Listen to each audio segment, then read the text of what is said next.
जय श्री कृष्णा। राधे राधे दोस्तों, स्वागत है आपका अपने चैनल पर। आज हम लेकर आए हैं आपके लिए शक्तिला एकादशी की व्रत कथा। तो प्रेम से बोलो विष्णु भगवान की जय हो। माघ मास के कृष्ण पक्ष में पड़ने वाली शक्तिला एकादशी का व्रत सभी एकादशियों के व्रत में महत्वपूर्ण होता है। इस एकादशी के व्रत में भगवान विष्णु का पूजन दिल से करने का नियम है। इस दिन पूजन में तिल के 6 उपाय किए जाते हैं, 6 प्रयोग किए जाते हैं। इसी कारण इस व्रत को शक्तिला एकादशी कहते हैं। इस दिन तिल खाने का अधिक महत्व होता है। इस व्रत को करने से व्यक्ति को धन धान्य की कोई कमी नहीं रहती है। वैदिक पंचांग के मुताबिक शक्तिला एकादशी की तिथि 24 जनवरी 2025 को शाम 7:25 पर होगी और इस तिथि का समापन 25 जनवरी को रात 8:31 पर होगा।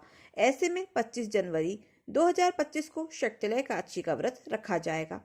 शक्तिला एकादशी का पारण 26 जनवरी को सुबह 7:12 से लेकर 9:21 तक होगा। इस दिन भगवान विष्णु और महालक्ष्मी की पूजा की जाती है। माघ का महीना भगवान विष्णु के कृष्ण रूप को समर्पित होता है, इसीलिए आज के दिन भी खास तौर पर आपको कृष्ण भगवान की पूजा करनी चाहिए। इस दिन एकादशी व्रत के नियमों का पूरी तरह से पालन करते हुए आपको व्रत रखना चाहिए। व्रत की कथा पढ़नी और सुननी चाहिए। पूजन के अंत में भगवान विष्णु की आरती करनी चाहिए। पारण के समय भी तिलों का दान करना चाहिए। ऐसा करने से ही भगवान की कृपा प्राप्त होती है और सारी मनोकामनाएं पूर्ण हो जाती हैं। तो चलिए सुनते हैं शक्तिला एकादशी की व्रत कथा और जानते हैं इस व्रत की पूजा विधि के बारे में। भगवान श्री कृष्ण के श्री मुख से एकादशी व्रत का महात्म्य सुनकर श्रद्धा पूर्वक उन्हें प्रणाम करते हुए धर्मराज युधिष्ठिर ने कहा, हे केशव, आपके श्री मुख से एकादशियों की कथाएं सुनकर मुझे असीम आनंद की प्राप्ति हुई है। हे मधुसूदन, कृपा कर अन्य एकादशियों का महत्व सुनने की भी कृपा करें। तब भगवान श्री कृष्ण मुस्कुराते हुए धर्मराज जी से कहने लगे, हे धर्मराज, अब मैं माघ मास के कृष्ण पक्ष की शक्तिला एकादशी की व्रत कथा सुनाता हूँ। तुम इसे ध्यान पूर्वक सुनो। एक बार दालभ्य ऋषि ने पुलस्त्य ऋषि से पूछा, हे ऋषि श्रेष्ठ, मनुष्य मृत्युलोक में ब्रह्म हत्या आदि महापाप करते हैं और दूसरों के धन की चोरी और दूसरों की उन्नति देखकर ईर्ष्या रखते हैं। ऐसे महान पाप मनुष्य करते हैं और बाद में शोक करते हैं और इससे बचना चाहते हैं कि हे भगवान, यह हमने क्या किया? मनुष्यों को नरक से बचाने का क्या उपाय है? क्या कोई ऐसा उपाय बताए है? तो आप ऐसा उपाय बताने की कृपा करें जिससे कलयुग में ऐसे मनुष्यों को घोर नरक से बचाया जा सके, अर्थात उन्हें नरक की प्राप्ति न हो। ऐसा कौन सा दान पुण्य है जिसके प्रभाव से नरक की यातना से बचा जा सकता है? हे मुनिवर, कृपा कर इन सभी प्रश्नों का हल आप कृपा पूर्वक बताइए। तब दालभ्य ऋषि की बात सुनकर पुलस्त्य ऋषि कहने लगे, हे मुनि श्रेष्ठ, आपने मुझसे अत्यंत उत्तम प्रश्न पूछा है। इससे संसार के मनुष्यों का भला होगा। जिस रहस्य को देवराज इंद्र आदि देवता भी नहीं जानते, वही रहस्य अब मैं आपको अवश्य ही बताऊंगा। गोबर, कपास और तिल मिलाकर उपले बनाने चाहिए और इन उपलों से 108 बार आहुति देनी चाहिए। जिस दिन मूल नक्षत्र और एकादशी तिथि हो, तब अच्छे पुण्य देने वाले नियमों को ग्रहण करना चाहिए। माघ मास में मनुष्य को इंद्रियों को वश में करके अपने आप को शुद्ध रखना चाहिए और काम, क्रोध, मोह, लोभ, अहंकार आदि का त्याग करना चाहिए। स्नान आदि नित्य कर्मों से निवृत्त होकर देवों के देव भगवान श्री हरि का पूजन और भजन कीर्तन करना चाहिए। एकादशी के दिन अपनी सामर्थ्य के अनुसार फलाहार या निर्जल रहकर उपवास रखें। रात को जागरण और हवन करें। अगले दिन यानी कि द्वादशी तिथि को धूप दीप नित्य तुलसी दल से भगवान श्री हरि की पूजा अर्चना करें और उन्हें फलों का या तुलसी दल पंचामृत का भोग लगाएं। उस दिन भगवान विष्णु को आप पेठा, नारियल, सीताफल, पान, सुपारी सहित अधर्य अवश्य दें। इसके बाद उनकी स्तुति करें कि हे जगदीश्वर, आप निराश्रितों को शरण देने वाले हैं। हे कमल नयन, हे मधुसूदन, हे जगन्नाथ, हे लक्ष्मीपति, आप श्री लक्ष्मी जी सहित मेरे इस अधर को स्वीकार कीजिए। इसके बाद ब्राह्मण देवता को आप अपनी सामर्थ्य के अनुसार तिलों से भरा हुआ घड़ा और वस्त्र, दान, दक्षिणा, भोजन इत्यादि जरूर दें। अगर संभव हो तो ब्राह्मणों को गौ और तिल का दान करना चाहिए। इस प्रकार मनुष्य जितने तिलों का दान करता है, उतने ही सहस्त्र वर्ष स्वर्ग में वास करता है। इस दिन तिलों का इन 3 प्रकार से प्रयोग अवश्य ही करना चाहिए। तिल से स्नान तिल का उबटन, तिलोदक, तिल का हवन, तिल का भोजन और तिलों का दान। इस प्रकार 6 रूपों में तिलों का प्रयोग करना चाहिए। इससे अनेकों प्रकार के पाप नष्ट हो जाते हैं। ऐसा कहकर पुलस्त्य ऋषि ने कहा, अब मैं आपको एकादशी की कथा सुनाता हूँ। एक बार नारद जी ने भगवान श्री हरि से शक्तिला एकादशी का महात्म्य पूछा। वे कहने लगे, हे प्रभु, आप मेरा प्रणाम स्वीकार करें। नारायण नारायण। प्रभु, शक्तिला एकादशी के उपवास का क्या पुण्य प्राप्त होता है? उसकी क्या कथा है? कृपा कर मुझसे कहिए।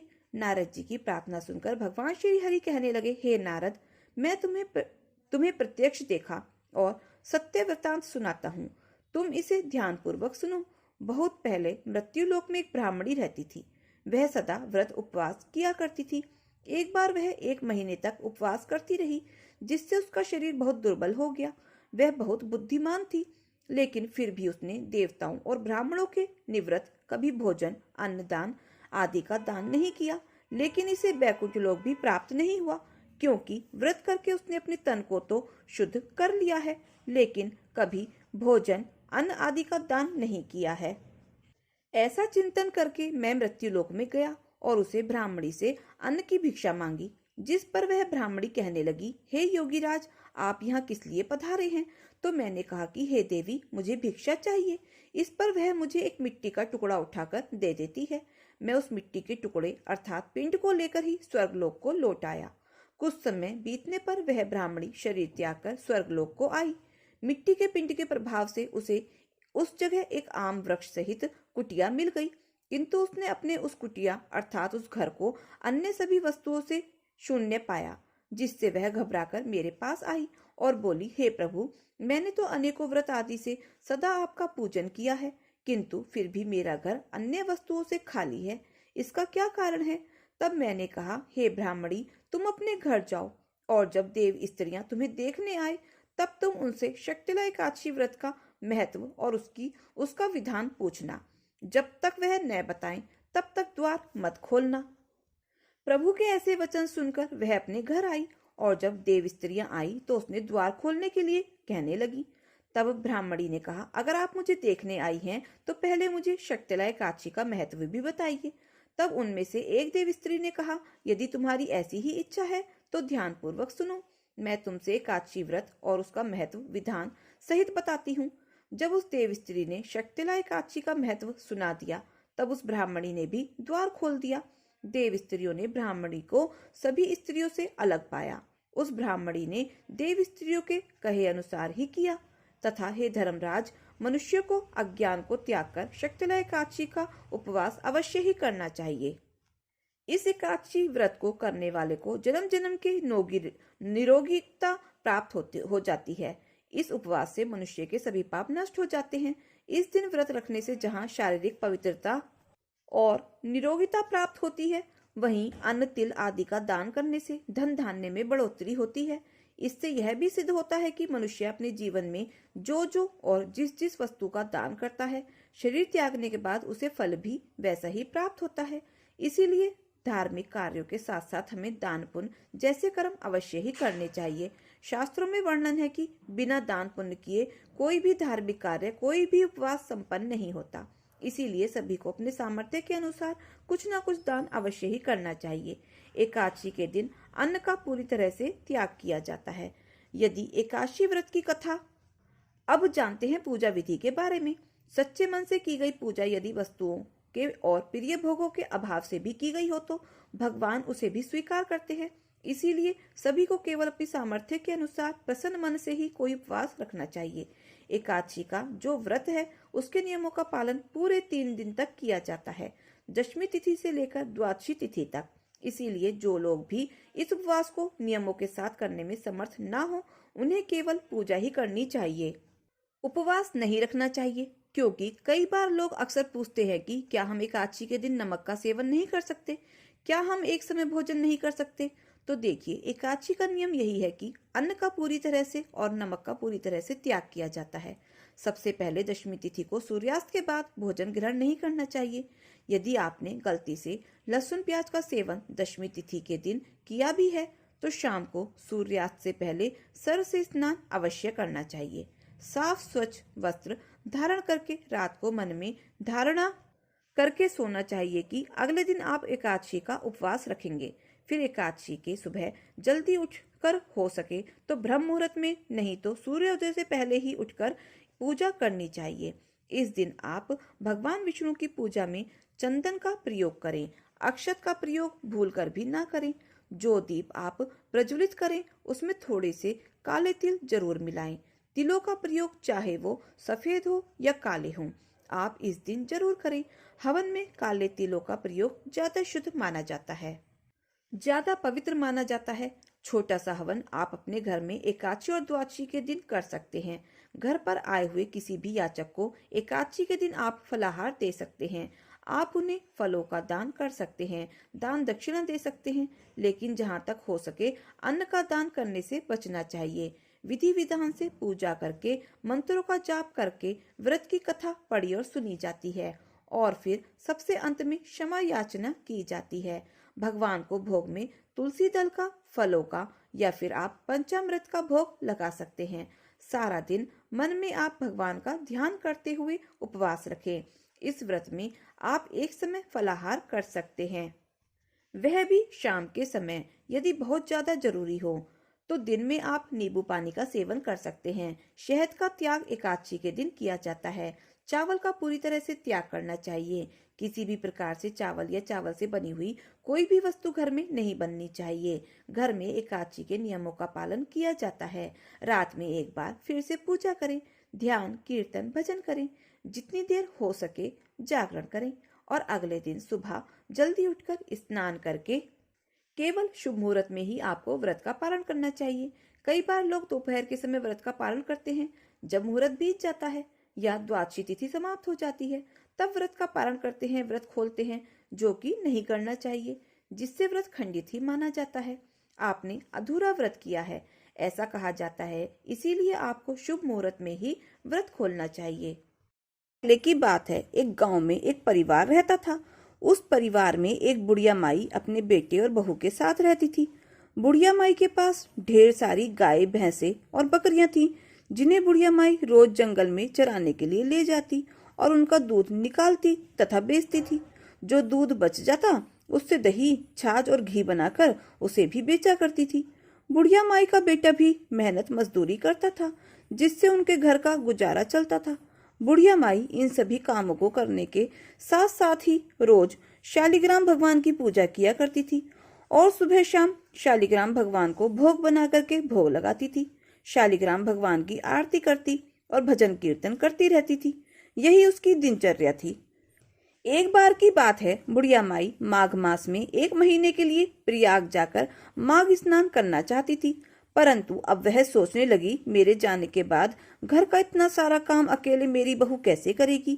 गाय, भैंस और बकरियों को जंगल में चराने ले जाना, दूध निकालकर दूध बेचना, दही, छाछ से घी बनाकर बेचना और साथ ही में घर का सारा कामकाज भी करना। इसके अलावा मेरे शालिग्राम भगवान की सेवा और पूजा भी करना। बहू अकेली यह सारा कामकाज कैसे करेगी।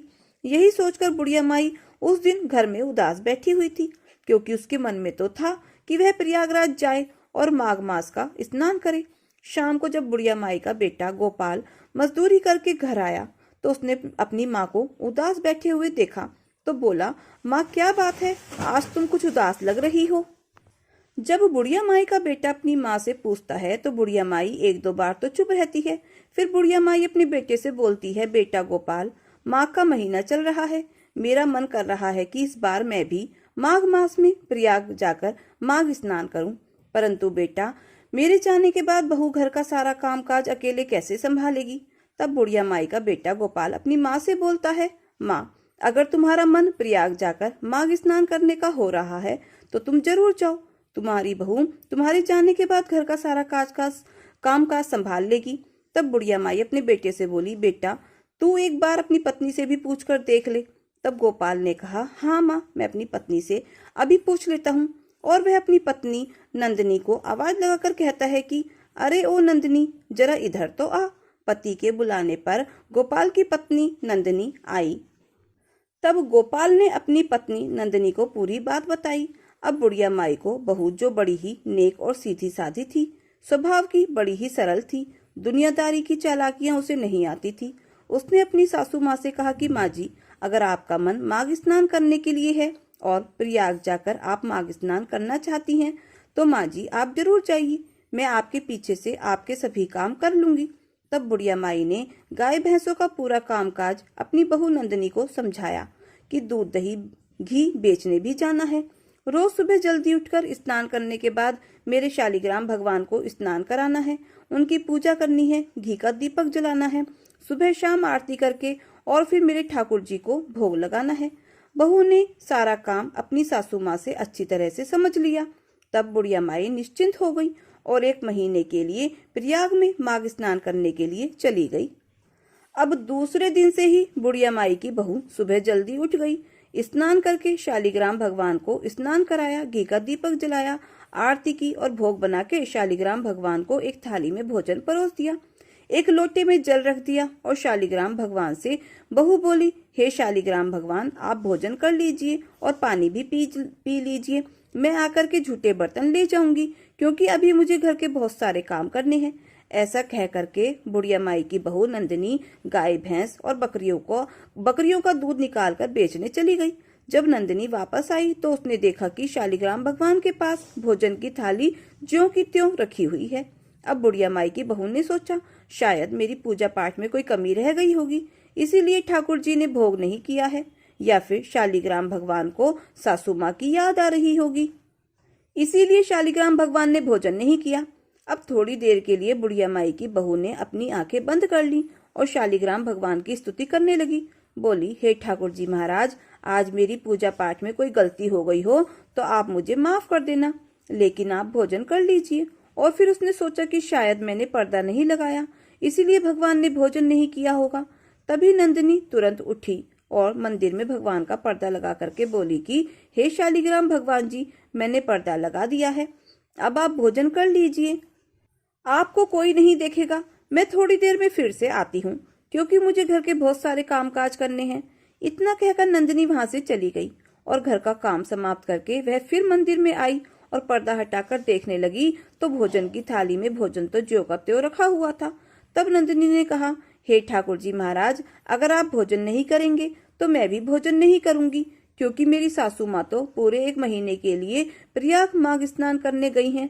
अगर आपको मेरी सासू माँ की याद आ रही है तो आप चिंता मत कीजिए, 1 महीने के बाद माँ जी वापस घर आ जाएंगी, फिर वही आपकी सेवा पानी और पूजा पाठ करेंगी, वही आपको भोजन भी परोसेंगी। अभी आप भोजन कर लीजिए। अगर आप इस तरह 1 महीने तक कुछ नहीं खाएंगे, भोजन भी नहीं करेंगे तो आप बहुत कमजोर हो जाएंगे, बिल्कुल दुबले पतले हो जाएंगे और बीमार पड़ जाएंगे। फिर मेरी सास आएगी और आपको ऐसी हालत में देखेगी तो मुझसे बहुत ज्यादा नाराज होंगी। अगर आप भी भोजन नहीं खाएंगे तो मैं भी भोजन नहीं खाऊंगी। ऊपर बैकुंठ में बैठे शालिग्राम भगवान जी अब मन ही मन सोचने लगे कि यह बुढ़िया की बहू तो बड़ी ही सीधी है, अगर यह पूरे 1 महीने तक भोजन नहीं खाएगी तो बेचारी बीमार पड़कर मर जाएगी और इसकी हत्या का पाप मेरे सिर पर चढ़ेगा, मेरी वजह से इसने भी भोजन नहीं खाया है। तभी शालिग्राम भगवान ने एक छोटे से बालक का रूप बनाया, छोटे छोटे पांव, छोटे छोटे हाथ, पीले रंग की धोती कुर्ता पहने, हाथ में मुरली लिए और पांव में चांदी के कड़े और गले में सोने का कंठा, हाथ में छोटी सी बांस की मुरली लिए वहां पर प्रकट हो गए और उन्होंने पूरा भोजन खा लिया और जो लोटे का पानी था वह भी पी लिया। अब बुढ़िया माई की बहू से शालिग्राम भगवान बोले, बेटी, मैंने पूरा भोजन खा लिया है, अब तुम भी भोजन कर लो। अब मैं तुम्हारी गाय भैंस और बकरियां चराने के लिए जंगल में जा रहा हूँ, अब मैं शाम को ही घर लौटूंगा। तब बुढ़िया माई की बहू नंदिनी बोली, हे ठाकुर जी महाराज, आप क्यों हमारे मवेशियों को चराने जाएंगे?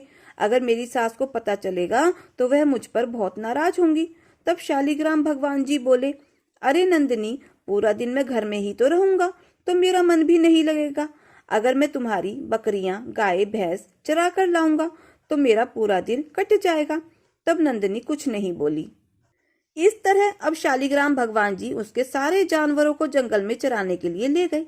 शाम को सभी जानवरों को घर वापस ले आए और आते ही बोले कि नंदिनी, गरम गरम रोटी, दूध का कटोरा और मक्खन दे दो, बहुत भूख लगी है। बुढ़िया माई की बहू नंदिनी ने शालिग्राम भगवान की बात सुनी तो उन्हें जल्दी से आसन पर बिठाया और चौकी पर भोजन की थाली रखी। गरम गरम दूध का कटोरा, मक्खन और जो खाने में था सब कुछ परोस दिया। भगवान शालिग्राम जी ने भोजन खाया, मक्खन खाया, गरम गरम दूध पिया और वापस अपनी मूर्ति में चले गए। अब तो रोज यही होने लगा। इसी तरह पूरा माघ का महीना धीरे धीरे बीत गया और बुढ़िया माई का वापस आने का समय हो गया। माघ स्नान करके बुढ़िया माई वापस अपने घर आ गई।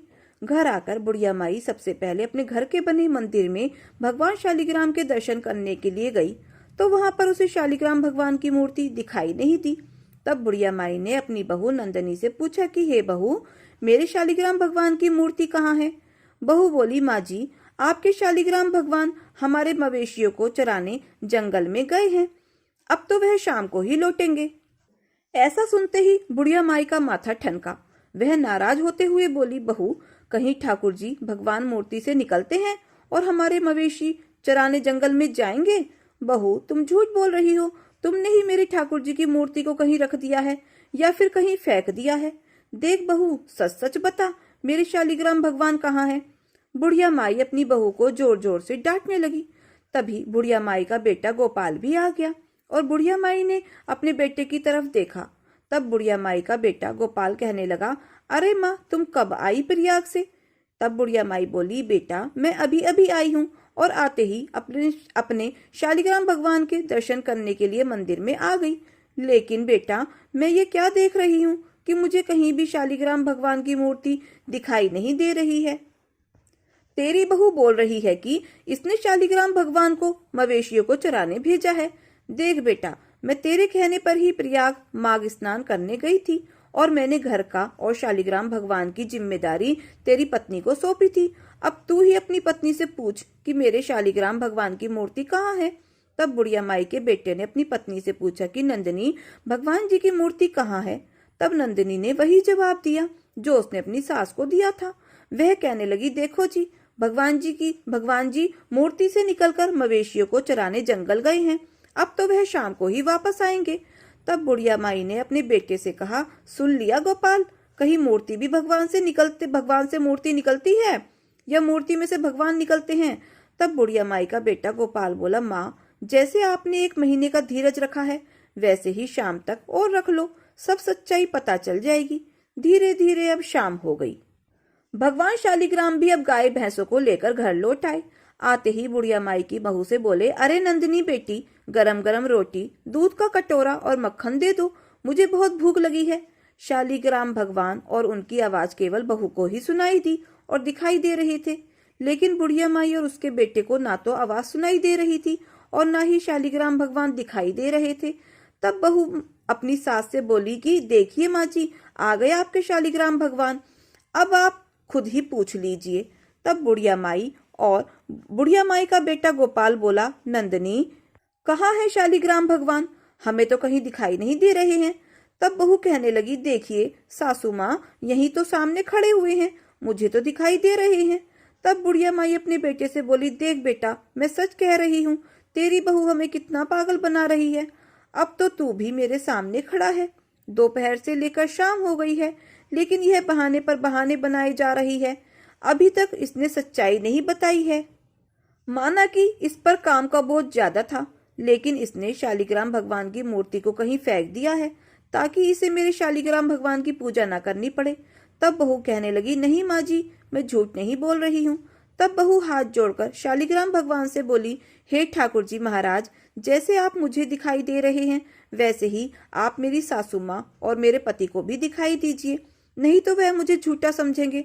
तभी बुढ़िया माई और उसके बेटे को भी शालिग्राम भगवान के दर्शन हो गए और दोनों माँ बेटे भगवान के चरणों में गिर पड़े। बुढ़िया माई रोते रोते शालिग्राम भगवान से बोली, हे ठाकुर जी महाराज, मैंने अपनी पूरी उम्र आपकी पूजा में गुजार दी, आपने कभी मुझे दर्शन नहीं दिए और न ही मेरा भोग स्वीकार किया।